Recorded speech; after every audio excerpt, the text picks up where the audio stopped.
So, what if something as simple as a three-digit number could be the key to unlocking financial freedom?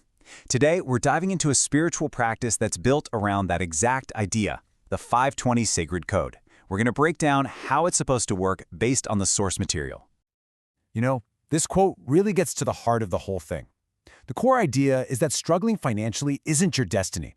The source calls it a prison of fear and argues that, really, we're all meant for freedom and abundance. This really sets the stage for the problem this practice claims it can solve. All right, so to understand the solution, we first have to really dig into the problem. The source starts by going deep into that very real, very emotional state of financial anxiety, what it calls the fear of scarcity. The message here really begins by acknowledging the physical feeling of financial stress. It's described as a knot in your stomach or a weight on your shoulders.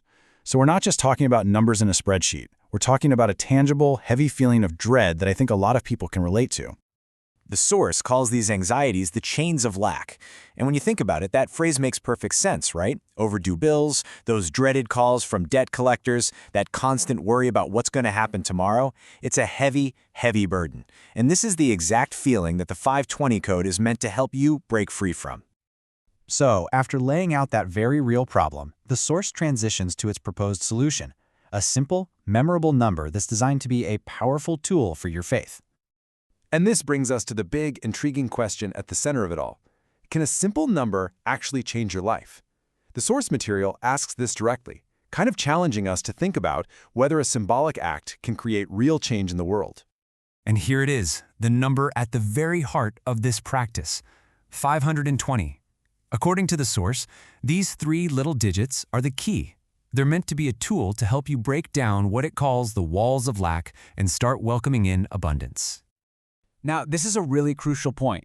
The source is very, very specific that the power isn't in the number itself, and it's not in the ink you use to write it.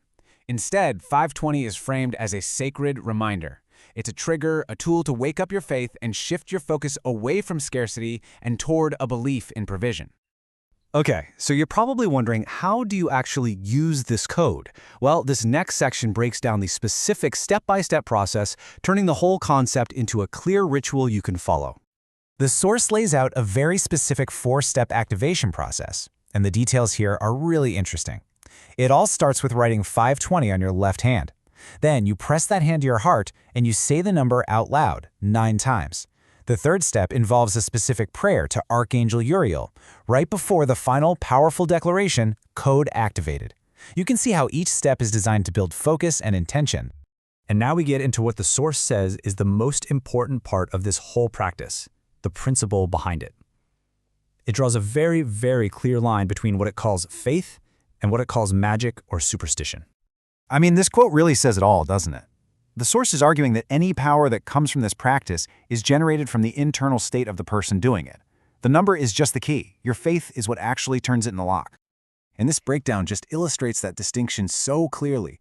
The source says superstition is believing the number or the ink itself has some kind of power. Faith, on the other hand, is defined as using that number as a tool to awaken your own belief and to actively partner with divine promises. It's framed as an active, conscious choice, not just relying on some good luck charm. So this brings us to the final, really critical idea.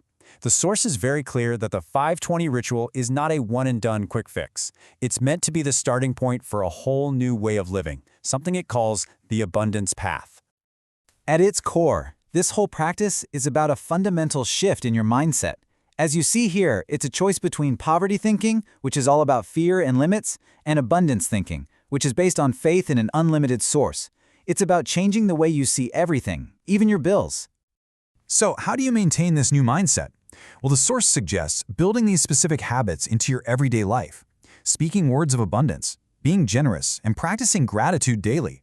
I find this idea of being a river instead of a reservoir really powerful. It suggests that generosity is what keeps that flow of abundance moving through your life instead of hoarding it. And to really drive that point about generosity home, the source uses this very well-known biblical passage. The core message is that giving isn't an act of loss.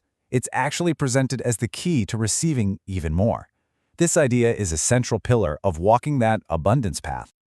So, as we wrap up this explainer, it all really comes down to this one powerful question. The 520 code is built entirely on the idea that a physical act can spark a deep internal change. It really makes you think. What is the true link between the physical symbols we use in our lives and the personal faith we hold deep inside?